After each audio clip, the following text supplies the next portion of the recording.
Muy buenas y bienvenidos una semana más a otro podcast del Profesor Bacterio. Si sois nuevo por aquí y os interesa el tema de las infecciones explicadas de una manera sencilla y divertida, tanto para sanitarios como para el público en general, echarle un vistazo a los podcasts y vídeos que ya he publicados. Os van a gustar. Hoy traigo un podcast en el que vamos a explicar tres conceptos que, aunque están relacionados, muchas veces se confunden o se mezclan. De hecho, ni siquiera hay un consenso general sobre qué es cada cosa y podéis encontrar definiciones variadas al respecto. Estoy hablando, por supuesto, de brote, epidemia y pandemia. Pero antes de empezar, como ya he sacado varios programas, quiero hacer un pequeño recordatorio de este canal. De momento, el canal es pequeñito, pero quiero que sea, en un tiempo, un referente para la infectología en los países de habla hispana. Infectología desde el punto de vista de la ecología de las infecciones, ya sabéis, es decir, del ciclo de infección, la transmisión en la población vulnerable, la prevención, el control, la descripción de los patógenos y sus consecuencias. Y si ya conocéis el canal, pues ya sabéis que en algunos meto fichas históricas si el tema es lo suficientemente interesante. Escuchar, por cierto, la historia de la higiene de manos que tengo publicada, que es muy interesante. El canal es en formato podcast, es decir, que no tenéis que estar viendo la pantalla y lo podéis escuchar tranquilamente mientras hacéis otras cosas. Hay veces que sí que es cierto que os diré que he puesto una imagen interesante para ver, o una estadística quizá, pero que no lo veáis no afecta al contenido del podcast. También hay shorts que son para ver y no para escuchar, pero bueno, eso ya es otro formato.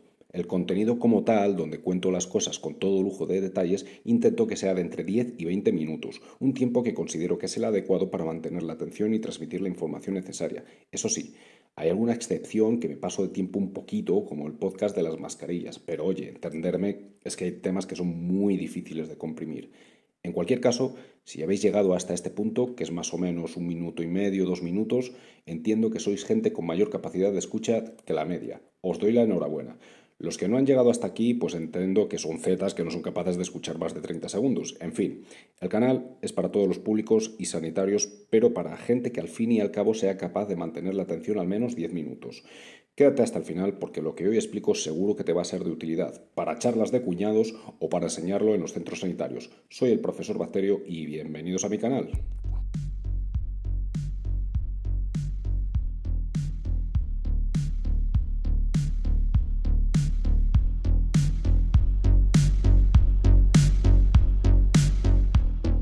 Muy bien, pues vamos a ello. Como os decía, hoy os hablo de los conceptos de brote, epidemia y pandemia. Estáis viendo que estoy diciendo pandemia. A ver si me sale el mensajito gubernamental, ya sabéis. De acuerdo. Las diferencias entre ellos se basan principalmente en cuánto se ha expandido un patógeno. Y claro, dependiendo del patógeno se puede expandir más o menos. Por ejemplo, un virus es más posible que llegue a producir una pandemia que una bacteria y es incluso más probable que lo haga que un hongo o que un nematodo. Aunque cuidado, que no es imposible que otros patógenos, aparte de los virus, pudieran provocar una pandemia si se dan las circunstancias adecuadas. Empezamos de menos afectación a más.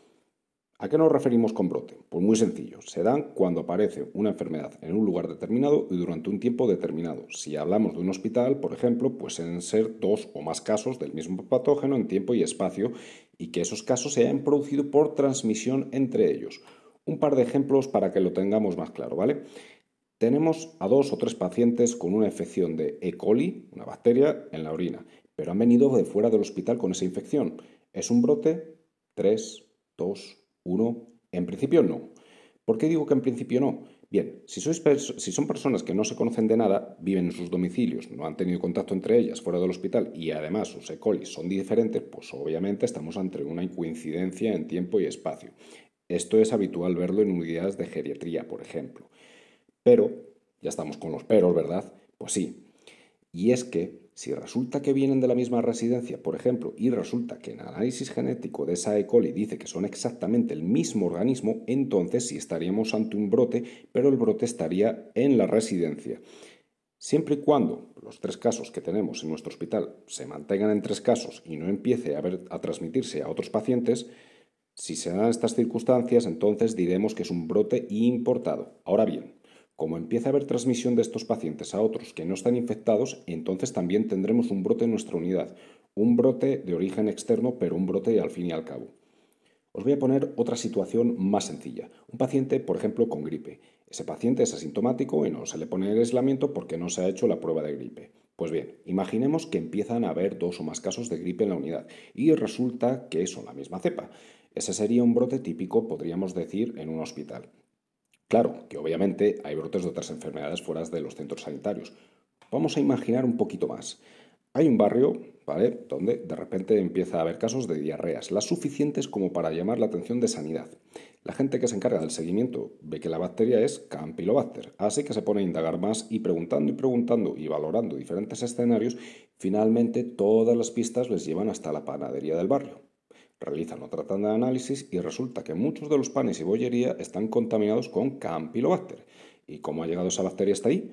Pues sencillo, finalmente descubren que el panadero ha estado teniendo fuertes diarreas causadas por Tatachan Campylobacter. El panadero seguramente no se lavó las manos convenientemente y dejó materia fecal con la sorpresa en los productos. Un pan muy rico. Pues bien, en el barrio donde está la panadería se han producido infecciones por Campylobacter en aquellos que hayan consumido el pan y potencialmente se lo han transmitido también a otras personas de la zona, sobre todo si viven juntos, claro. Si no va más, esto sería un brote, en este caso un brote de Campylobacter. Afecta a una zona determinada en un momento determinado y siempre y cuando se identifique la causa y los infectados con diligencia, pues se controla con relativa facilidad. Pero a veces no, y por eso pasamos a la siguiente definición. Por cierto, esto del pan lo he visto, salvo que no fue con Campylobacter y en vez de una panadería fue un camión de helados. Bien, siguiente punto. Ahora tenemos un brote que se ha descontrolado por la razón que sea. Bien porque el patógeno se ha transmitido demasiado rápido, porque los organismos de control no se les ha avisado a tiempo o no han sido capaces de controlarlo, o porque la gente se ha escapado a las medidas de prevención. No importa lo que se os ocurra, el caso es que se ha descontrolado, ¿vale? Cuando llegamos al punto de que un brote se descontrola, tenemos una epidemia. Evidentemente, y como os decía al principio, dependiendo del patógeno hay más facilidad para que una enfermedad pase a ser una epidemia y después una pandemia. Aquí tenemos un ejemplo buenísimo de un virus que voy a tratar pronto. El brote de 2014 del terrorífico ébola, virus que según la cepa puede llegar al 90% de mortalidad. Los que os acordéis de este virus empezó como un brote en Guinea-Conakry y pronto se extendió a varios países de África Occidental. Ese es el punto donde podemos hablar de una epidemia y es que ya afectaba a una región considerable y había transmisión en esa región, en este caso la región de África Occidental. Pero es que además, como ya sabéis, hubo algunos casos en otros países fuera de África, como fueron el Reino Unido, Estados Unidos o España. Por suerte y gracias a una rápida respuesta de los países occidentales y a pesar del descontrol por que se caracteriza África, la epidemia se pudo controlar. Y menos mal, porque la mortalidad estaba cercana al 70%. Chúpate esa, sé lo que sigue. Eso sí, te tenemos que sacar algo positivo de esta epidemia, es que se aprendió muchísimo sobre este virus y en general sobre las fiebres hemorrágicas en cuanto a control y tratamiento. Incido aquí, repito, se aprendió sobre este virus y similares, porque luego ya sabéis lo que pasó en 2020. En cualquier caso, ¿qué hubiera pasado si los casos aislados en otros países no hubiesen estado tan aislados? Muy bien, vamos a la última definición. Pongamos que en España o en Estados Unidos hubiese habido más contagios por errores en el manejo de los pacientes infectados. Y cuidado, acordaros lo que pasó en España, ¿vale? Imaginemos que, por ejemplo, se hubiesen producido 10 contagios y que alguno de esos contagios no se hubiese podido controlar. En el momento que un patógeno se empieza a transmitir de manera masiva entre varios continentes sin que haya posibilidad de control y tenemos transmisión comunitaria no originaria, en este caso de África, entonces fiesta, tenemos pandemia. Ébola 2014, casi un 70% de mortalidad. Imaginaros una pandemia de esto. Por suerte, con estos virus hay muchísima vigilancia y casi habría que preocuparse más por virus como los coronitas y las gripes. Evidentemente, el celo que sigue sí ha sido una pandemia como vamos a ver. De todas formas, antes de que salga el listo a decir algo, la definición de pandemia ha sido un caos durante mucho tiempo y la OMS no es que haya ayudado hasta ahora a esclarecer términos precisamente. Pero cuidado, que no es fácil tampoco, ¿vale? Con lo que os estoy contando, la gripe de 2009 se considera pandemia y como os podréis imaginar yo no estoy de acuerdo con eso. Bien, al igual que C lo que sigue, se extendió por todo el mundo, pero es que su mortalidad fue pequeñísima, entre el 001 y el 003. Eso no es nada chiqui, como diría una de nuestras eruditas políticas. Nada en comparación con la pandemia de gripe de 1918, claro. Pero hay otra consideración a tener en cuenta, y es que la gripe estacional y otros virus invernales también se expanden por todo el mundo, van circulando. ¿Los deberíamos entonces considerar algo así como pandemias estacionales? Pues en mi opinión creo que no, y esto lo vais a ver más claro cuando os lea y analicemos un par de definiciones de pandemia.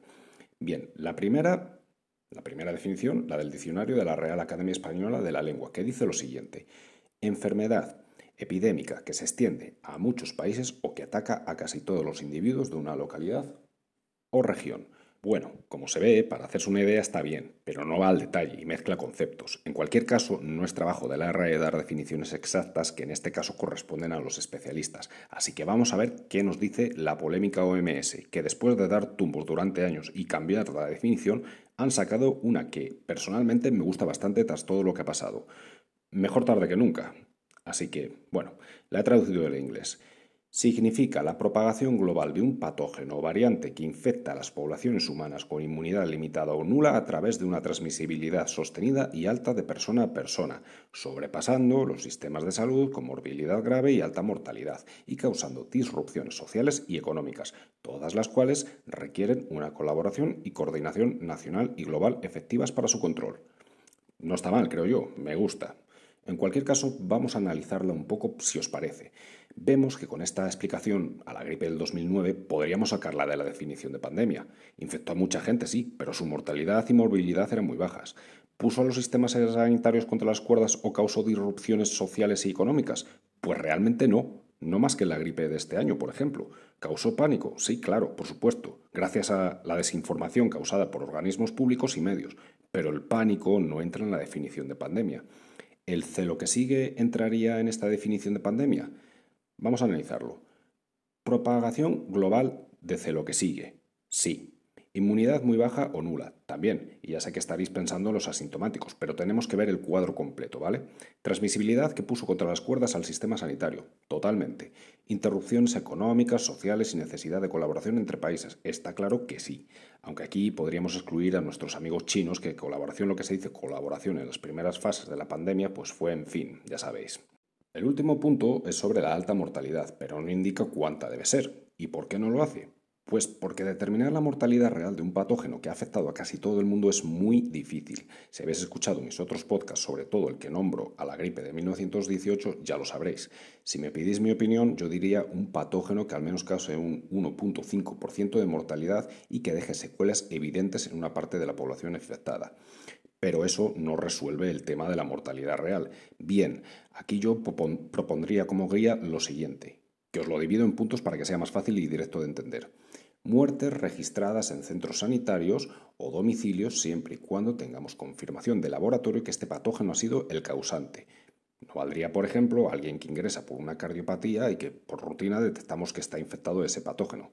Es decir, que si la causa de la muerte no es directamente el patógeno y este solo, digamos, entre comillas, ayudado a que una muerte inevitable sea más precoz, en mi opinión, se debería excluir o pasar a otra estadística. Otro punto, que los datos proporcionados vengan de países desarrollados y preferiblemente de un conjunto de países y hospitales que acuerden dar los datos de manera más objetiva posible, siguiendo una guía común.